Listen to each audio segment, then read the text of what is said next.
बिस्मिल्लाहिर्रहमानिर्रहीम। एक ही बच्चे ने क्वेश्चन किया था कि किताब में लिखा है कि मुहालात आदिया या मुहालात शरइया पर मुश्तमिल दुआएं करना सही नहीं है, इनके लिए दुआ करना सही नहीं है, ये क्या होता है?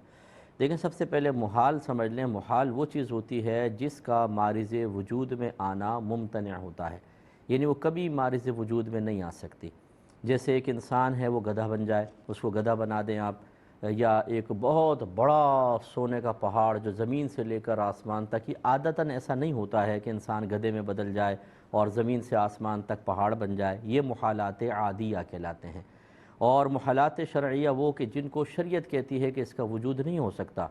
जैसे सगी बहन से अगर कोई निकाह कर ले, अब फ़िज़िकली तौर पे इजाब व कबूल हो भी जाए, लेकिन इस निकाह के वजूद शरई को शरीयत नहीं मानेगी, ये निकाह नहीं है, वो अजनबी रहेगी। अब कोई ये दुआ करे कि मुहालात आदिया की दुआ, अल्लाह ताला तो मेरे इस पूरे मकान को सोने का बना दे। अब दुआएं मांगे जा रहा है, मांगे जा रहा है मेरा मकान सोने का, तो आदतन ऐसा तो नहीं होता कि मकान सोने में बदल जाए। ये मुहालात आदिया की दुआ है, ये मना होगी। इसी तरह कोई मादल्ला सुम्मा मादल्ला कह दे कि अल्लाह ताला मेरे लिए शरीयत को बदल दे, मेरे लिए 5 नमाज़ों के बजाय 3 नमाज़ें फ़र्ज़ कर दे, कैसे हो सकता है? ये मुहालात शरइया में से है। तो इस तरह की जो दुआएं हैं ये सख्ती से मना है। इसी तरह ज़िम्नन अर्ज़ कर देता हूँ, ख़ास पर्टिकुलर किसी चीज़ को बुनियाद बनाकर उसी के लिए दुआ करना ये भी मना होता है। जैसे मैंने एक मिसाल थोड़ी देर पहले दी थी कि कोई लड़की कहे कि अल्लाह ताला मैं उस लड़के से शादी करना चाहती हूँ, बस उसी से मेरी शादी हो जाए। या लड़का ये दुआएं करे कि अल्लाह ताला उस लड़की से मैं शादी करना चाहता हूँ, उसके साथ हो जाए।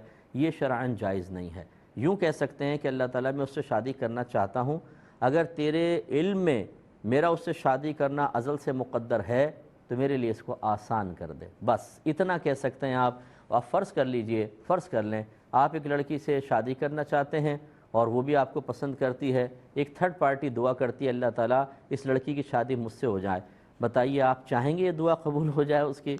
और अगर अल्लाह ताला कबूल कर ले तो ये मैं एक मिसाल दे रहा हूँ, तो समझिए इस बात को कि जब आप किसी के लिए पर्टिकुलर दुआ कर रहे होते हैं तो अल्लाह ताला ने उसका अगर रिश्ता किसी और के साथ लिखा है तो आप 2 दुआएं कर रहे हैं कि एक तो ये कि अल्लाह ताला मुझे मिल जाए, दूसरा वो शख्स महरूम हो जाए तो अपना फ़ैसला बदल ले, अपनी तकदीर मुक़द्दर को बदल दे बिल्कुल।